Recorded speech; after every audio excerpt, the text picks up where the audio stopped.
Price lord. ಅನೇಕರು ದೇವರ ಸುವಾರ್ತೆಯನ್ನು ಸಾರುವವರಾಗಿ, ಯೇಸು ಕ್ರಿಸ್ತನ ಪ್ರೀತಿಯನ್ನು ವರ್ಣಿಸುವವರಾಗಿ, ಆತನೇ ನಿಜವಾದ ದೇವರು, ಪರಲೋಕಕ್ಕೆ ಮಾರ್ಗ ಮತ್ತು ಆತನೇ ನಿತ್ಯ ಜೀವವನ್ನು ಕೊಡುವವನಾಗಿದ್ದಾನೆ, ಆತನಲ್ಲಿ ನಿತ್ಯ ಜೀವ ಉಂಟು ಎಂಬುದಾಗಿ ಅನೇಕರು ಬೋಧಿಸುವವರಾಗಿ ಸುವಾರ್ತೆ ಸಾರುವವರಾಗಿರ್ತಾರೆ. ಆದರೆ ಅವ್ರಿಗುಂಟಾಗುವ ಅವಮಾನಗಳು, ನಿಂದನೆಗಳು ಮತ್ತು ಹೋರಾಟಗಳು ಎಲ್ಲದರ ಮಧ್ಯದಲ್ಲಿಯೂ ಯೇಸು ಕ್ರಿಸ್ತನನ್ನು ಹಿಂಬಾಲಿಸುವವರಾಗಿರ್ತಾರೆ. ಕಾರಣ ಏನು ಗೊತ್ತಾ? ಆತನನ್ನು ಅನುಭವದಿಂದ ತಿಳಿದುಕೊಂಡವರಾಗಿದ್ದಾರೆ.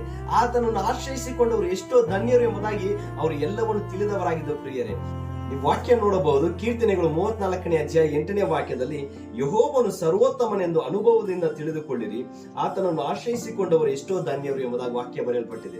ಹಾಗಾದ್ರೆ ದೇವರನ್ನು ಮೊದಲಾಗಿ ತಿಳಿದುಕೊಳ್ಳಬೇಕಾದ್ರೆ ಆತನ ಜೊತೆಗೆ ನಡೆದು ಆತನ ವಾಕ್ಯವನ್ನು ಧ್ಯಾನಿಸಿ ಆತನೊಂದಿಗಿರುವ ಅನುಭವ ನಿಮಗಿರಬೇಕು. ಆವಾಗಲೇ ಆತನನ್ನು ತಿಳಿದುಕೊಳ್ಳಲು ಸಾಧ್ಯ. ಪ್ರಿಯರೇ, ಬಾಯಿ ಮಾತಿನಿಂದ ಹೇಳೋದಲ್ಲ, ದೇವರೊಂದಿಗೆ ನಡೆದು ನೋಡಿರಿ, ಆತನ ಪ್ರೀತಿಯ ಬಗ್ಗೆ ತಿಳಿದುಕೊಳ್ಳಿರಿ. ನಿಮ್ಮನ್ನು ಆತನಿಂದ ಅಗಲಿಸಲು